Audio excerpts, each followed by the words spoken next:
Hello বন্ধুরা, আসসালামু আলাইকুম। কেমন আছেন সবাই? আশা করি ভালো আছেন। আপনারা ভাবতেছেন আজকে আপেলগুলো দিয়ে কি হবে। আসলে আপেলগুলো দিয়ে আমরা আপনাদের মাঝে একটা জুস পরিবেশন করার চেষ্টা করতে পারবো ইনশাল্লাহ। তো আপেল জুস, আপনারা দেখতে থাকুন ভিডিওটা। আমরা তিনটা আপেল নিয়ে নিয়েছি। তিনটা আপেলকে পিল করে অলরেডি কিউব সাইজের কাটিং দিয়ে দিচ্ছি। এটা হচ্ছে ব্লেন্ডারে জুস হবে, জুস মেশিনে না।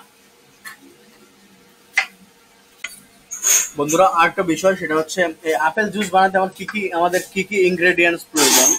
এখানে আছে আমাদের হচ্ছে lemon juice, salt, ice and sugar. তো বন্ধুরা বলতে পারেন যে লেমন জুস কেন আপেল জুসে দিচ্ছি। লেমন জুসটা দেওয়ার কারণ একমাত্র যেন আপেলের কালারটা স্ট্রং হয় এবং কালারটা স্টেবল হয়। এই জন্য আইস অ্যান্ড লেমন জুসটা ইম্পর্টেন্ট।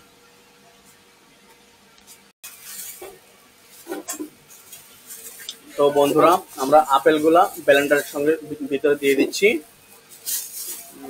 দেন এখানে দিচ্ছি হচ্ছে লেমন জুস।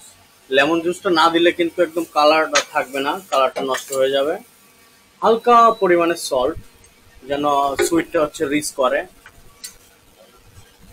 তো আমরা দিয়ে দিচ্ছি হচ্ছে এখানে সুগার আছে 2 টিস্পুন। দেন ঠান্ডা ওয়াটার, আপনারা চাইলে নর্মালও দিতে পারেন। তো জুসের সঙ্গে আসলে ঠান্ডাটাই বেটার। এখানে দিয়ে দিচ্ছি আইস কিউব, 2-3টা আইস কিউব আপনারা দিয়ে দিতে পারেন যে পরিমাণে প্রয়োজন মনে করেন।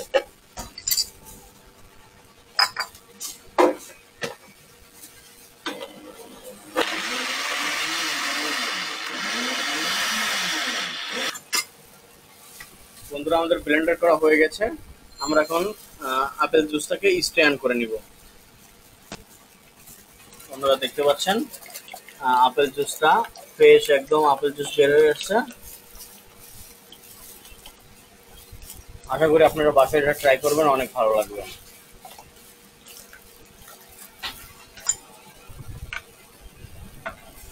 তো আমরা এখন পরিবেশন করব।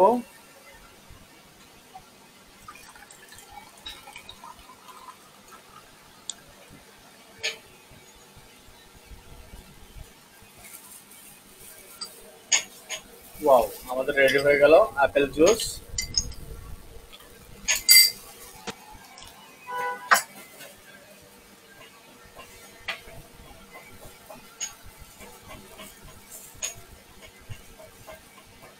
থ্যাংক ইউ বন্ধুরা, আশা করি বাসায় ট্রাই করবেন, অনেক ভালো লাগবে।